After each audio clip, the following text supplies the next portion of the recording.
Salut à tous, c'est Pank de la chaîne, bienvenue sur cette vidéo qui aujourd'hui va parler de coaching, d'image et d'une chose qui moi me marque particulièrement avec la mort de Maradona hier, c'est le fait qu'on mette en avant une personne qui certes était géniale dans une phase de sa vie au travers du foot, mais qui paradoxalement a eu une vie de merde.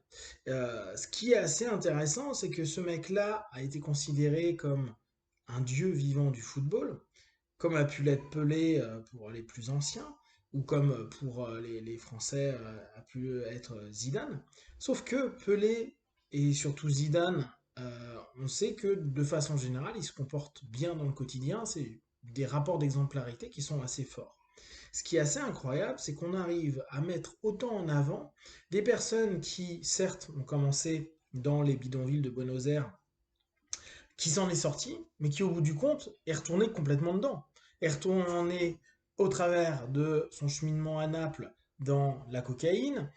Bon, il était pote avec des gens certainement pas hyper fréquentables, et qui après n'a fait que vivre une vie qui était complètement merdique, foireuse, et adulée par un peuple, un pays, et pour autant, il n'a rien d'autre que d'avoir bien joué pendant quelques années en foot. Ça n'a pas été un bon entraîneur, ça n'a pas été forcément quelqu'un de bien d'un point de vue humain sur plein d'éléments. Et pour autant, c'est une personne qu'on met en avant.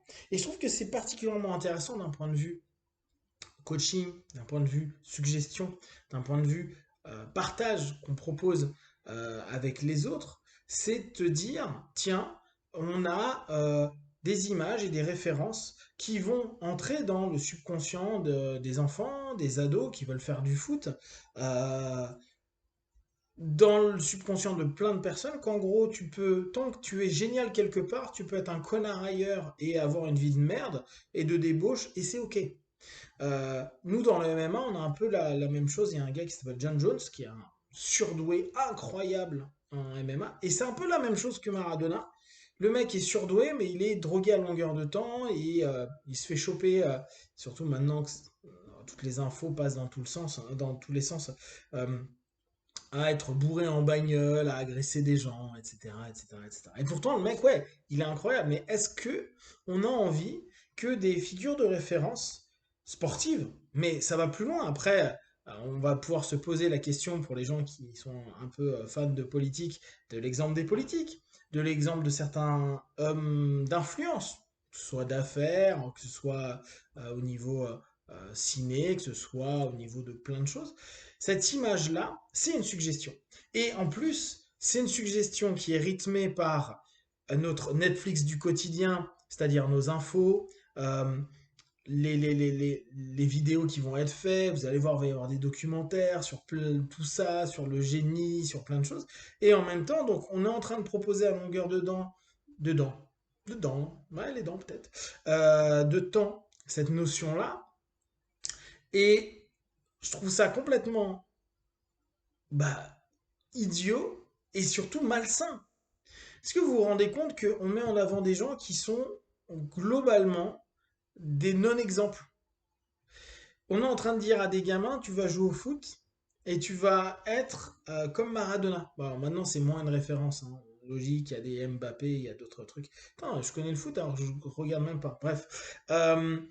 Et ces gars-là, ils ont un devoir. Alors, bien sûr, hein, je comprends complètement qu'un gamin qui fait du foot, qui est un surdoué ou qui gagne des X trucs, ou qu'importe, qui fait du MMA, de la boxe, de ce que vous voulez, eux, ils n'ont jamais demandé à être des figures de référence. D'ailleurs, c'est intéressant, la dernière fois, j'écoutais des, euh, des, des youtubeurs qui disaient ça fait chier parce qu'on a un peu l'impression qu'au bout d'un moment, on peut plus être vraiment libre de plein de choses parce que on est suffisamment reconnu pour que chaque chose qu'on va faire puisse être interprétée et que ça puisse ne pas aller dans un sens défini. Mais j'avais trouvé une grosse maturité de ces youtubeurs-là à dire bon, bah, je dois faire attention à ça. J'ai une notion d'exemplarité. Et c'est ce vers quoi je pense que il est important dans le coaching et dans les cheminements qu'on propose à nos partenaires d'avoir et de leur proposer des références d'exemplarité pour eux. Qu'est-ce qui est être exemplaire et qu'est-ce qu'on peut attendre de tout un monde qui, en fait, ne montre.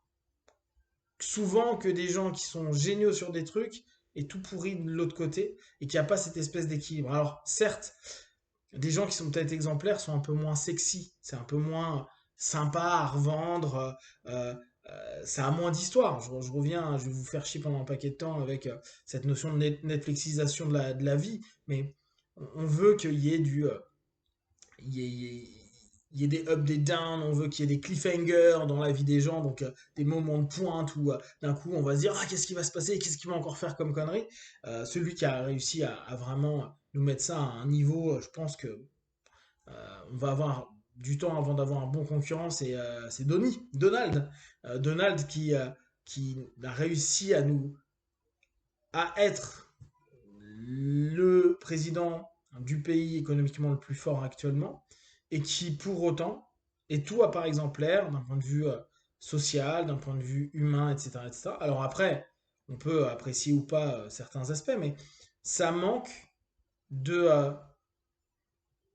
de suggestions positives, constructives. Parce que positive, ça voudrait dire que chacun colore comme il veut, on va dire. Donc je peux pas dire si c'est vraiment positif ou négatif. Mais en tout cas, qui emmène vers une construction de la psyché, des comportements. On ne peut pas critiquer, et ça on le sait très bien, hein, nos petits qui font des conneries, qui brûlent des trucs, qui sont en colère, etc. Bien sûr, si c'est critiquable, mais quand on voit l'escroquerie que peuvent faire certains hommes d'affaires, certains hommes politiques, certains hommes de référence qui passent à longueur de temps sur les chaînes de radio, les chaînes de télé, sur l'internet, partout.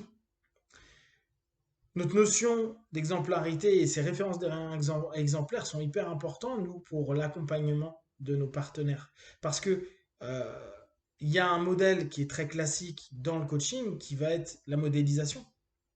Et la modélisation, elle va s'appuyer sur l'image qu'on se fait de quelqu'un. Bien sûr, on ne connaît pas la personne, donc on ne peut pas dire complètement comment elle est.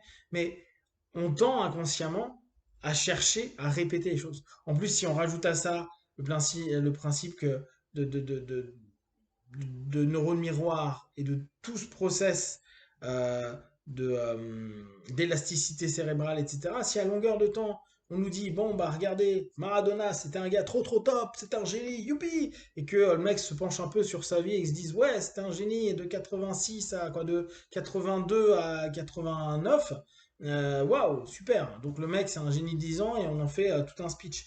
Euh, qu'est-ce qu'on va assimiler et qu'est-ce qu'on va vouloir faire comme? Qu'est-ce qu'on va tout pretend? Vous êtes bien d'accord que ça va super loin sur plein de choses. Les héros qu'on propose, comment on les propose, qu'est-ce qu'on propose comme type de héros dans nos films, dans nos comics, dans toute notre communication. Et tout ça, ça va être modélisé d'abord par des enfants qui vont répéter, répéter, répéter parce qu'ils veulent le faire comme, être comme si, etc., etc. Et cetera.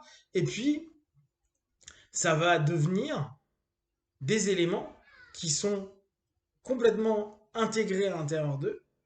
Et après, on va s'étonner à se dire, bah, c'est pas bien ce que tu fais. En même temps, à longueur de temps, on a proposé des suggestions qui emmenaient vers ça.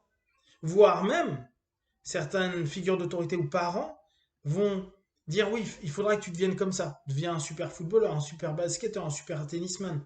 Ils investissent sur l'enfant, mais au travers de figures de référence qui, au bout du compte, sont hyper malsaines et qui n'ont aucun sens moral sur certains aspects, moral étant à définir pour tout à chacun, sachant que je pense très sincèrement qu'il n'y a pas de morale universelle. Euh, et je pense que nous, en tant qu'accompagnants, il y a une vraie réflexion à se poser sur les modélisations, les modèles, et comment et où les modèles sont développés actuellement, et sur quel donc cadre de référence nous on peut rebondir pour aider à accompagner des jeunes, des moins jeunes dans leur cheminement. Si vous avez des questions et des remarques, partagez sur Facebook, YouTube, je répondrai le plus rapidement possible. Et comme d'habitude, tout ce que je propose, ne prenez que ce qui est moi juste pour vous tester, observer, analyser, conclure. Be one, ciao.